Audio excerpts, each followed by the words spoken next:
5-ci fəsil. Yuxarıda təsvir elədiyim səhnə nəticəsiz ötüşə bilməzdi. Hisslərini xəsisliklə biruzə verən və özünə arxain olan əksər insanlar kimi Anna da güzəşt eləməyi sevmirdi. Halbuki həmin jest, gözlənilmədən üzümü sığallayan sərt əllər onun üçün məhz belə güzəştlərdən idi. Anna nəsə anlamışdı.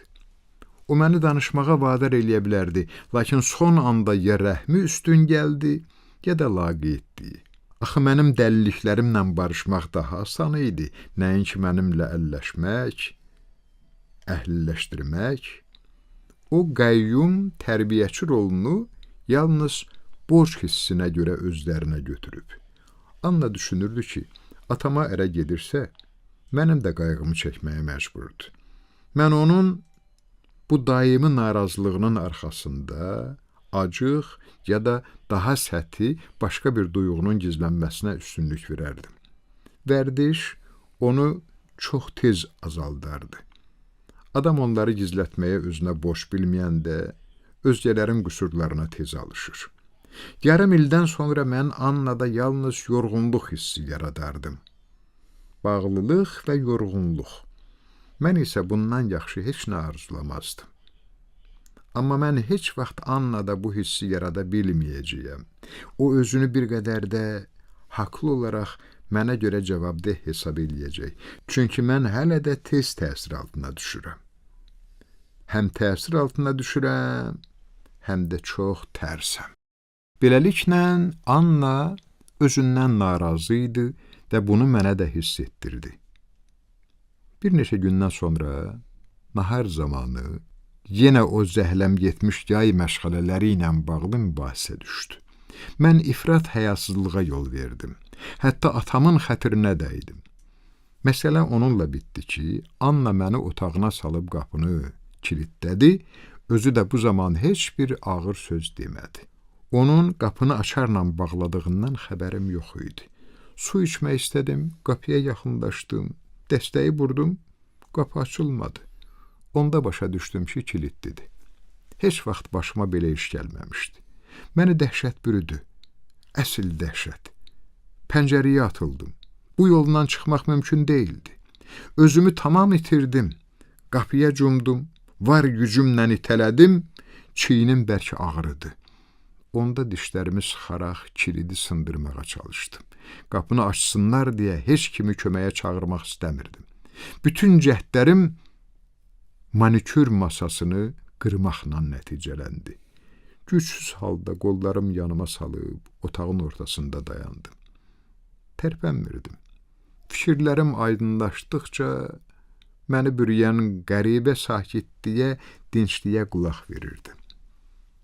Bu mənim qəddarlıqla ilk qarşılaşmam idi. Düşündükcə onun içimdə necə cücərdiyini, kök saldığını hiss eləyirdim. Çarpayıya uzandım və planımı diqqətlə ölçüb biçməyə başladım. Kinim onu yaradan səbəblə o qədər qeyri-mütənasib idi ki, hətta günortadan sonra bir neçə dəfə qalxaraq otaqdan çıxmaq istədim və hər dəfə qapının bağlı olduğunu görəndə təəccübləndim. Axşam saat 6-da atam qapını açdı. O otağa girəndə qeyri-ixtiyarı ayağa qalxdım. Atam səssizcə mənə baxdı. Mən də həmişəki kimi qeyri-ixtiyarı gülümsədim. Danışmaq istəyirsən? O dedi. Nə haqqında? Mən soruşdum. Sənin də izahatlarından zəhləm gedir, mənim də. Onların heç bir faydası yoxdur. Haqlısan. Onun açıq-aşkar ürəyi sakitləşdi. Sən Annaya qarşı mehriban, səbirli olmalısan. Sonuncu cümlə məni heyrətləndirdi. Annaya qarşı səbirli olmalıyam.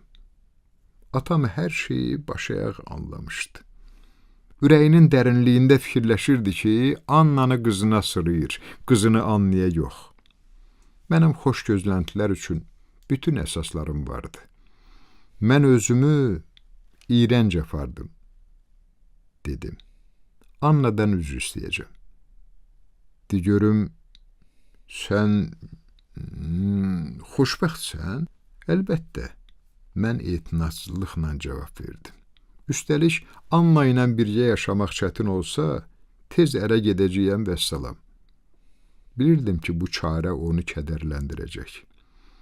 Bunu heç ağlına da gətirmə. Axı sən ağca deyilsən. Məyər məndən belə tezliklə rahatca ayrıla bilərsən? Axı biz cəmi 2 il bir yerdə yaşamışıq. Bu fikir onun qədər mənə də əzab verirdi. Başa düşdüm ki, bir dəqiqədə keçsə, ağlaya-ağlaya onun qucağına atılacam və məhv olmuş xoşbəxtliyimdən, şişirtdiyim narahatlıqlarımdan danışacam. Ancaq mən onu öz müttəfiqimə çevirə bilməzdim. Uzun sözün qısası, təbii ki, hər şeyi şişirdirəm. Biz Anna ilə çox yaxşı yola gedirik. Qarşılıqlı güzəştlər də olsa, hə, o dedi, əlbəttə. Yəqin mənim kimi o da fikirləşirdi ki, güzəştlərin qarşılıqlı olacağı şübhəlidir və güman ki, təkcə mən güzəşt eləyəcəyəm. Bilirsən, dedim, çox yaxşı başa düşürəm ki, Anna həmişə haqlıdır.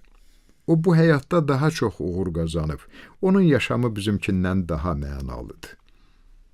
Atam qeyri-iradi hərəkətlə etirazını bildirdi, lakin mən heç nə olmamış kimi davam elədim. 1-2 aydan sonra mən Annanın dünya görüşünü mənimsəyəcəm və gülünc mübahisələrimizə son qoyulacaq.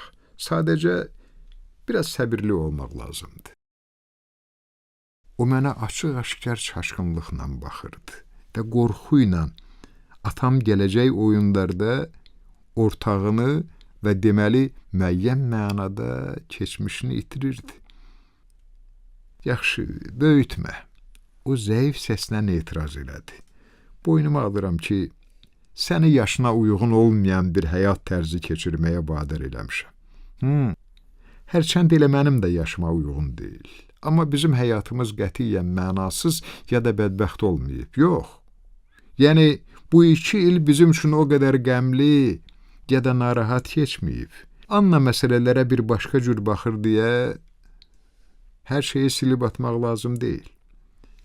Silmək lazım deyil, amma üstündən qələm çəkmək lazımdır.